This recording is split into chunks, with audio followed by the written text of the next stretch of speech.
This video is about how to fill in the answer sheet when you're plotting points on the GED test.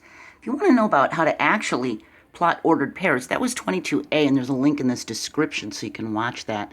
You really need to watch that one first, okay?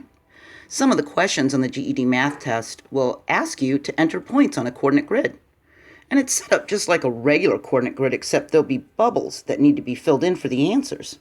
So if we need to do 3 for x and 2 for y, on a regular coordinate plane, we would find 3 on the x, we would find 2 on the y, and we would see where they would meet, and we'd draw a dot there, a point there. See? On the answer sheet, we just fill in that bubble. We find 3 for x, 2 for y, see where they intersect, and we fill in that point. Now make sure you fill in that circle nice, because you don't want any lines straggling out of it, and if you make a point and you erase it, make sure you erase it completely, because you don't want the machine that reads the answers to think you answered something else.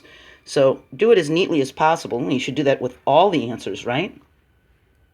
So we learned in the last video that we're just dealing with two number lines. The x-axis is just a number line that goes horizontally, and the y-axis is just a number line that goes vertically.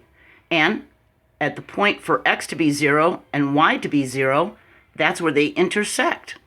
So it's just two number lines.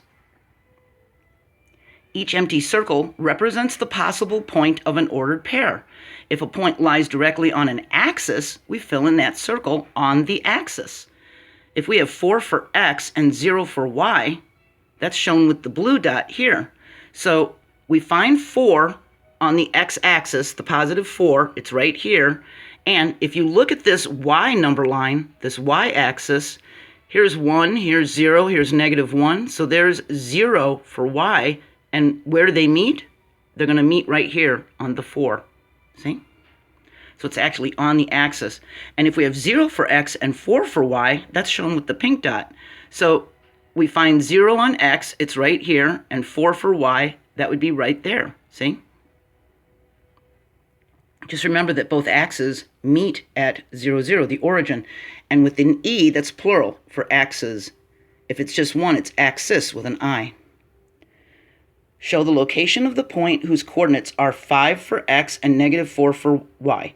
We find where positive 5 on the x-axis intersects with -4 on the y-axis. So here's positive 5 on the x-axis. Here's -4 on the y-axis, and where do they meet? They intersect right there. So if we were to go down on the 5 for x and across for the -4 here, that's where they would meet, and we'd fill that in nice and neatly. To complete a drawing of a square, what point should be plotted? So we see these 3 points. Well, the definition of a square tells us that there's 4 sides of equal length, right? So we know that right there would be the last point. We'd be at -3, 3. -3 for x, 3 for y. That would be the 4th point. So you would fill that in nice and neatly so that the machine can read it, okay? This one says points A and B, here's A, here's B, are 2 vertices of a rectangle. Well, I only see 2 points. If the third point has the coordinates of 5 for x, -3 for y, where would the 4th point be located? So read this very carefully. It's giving you the third point and asking where the 4th point is.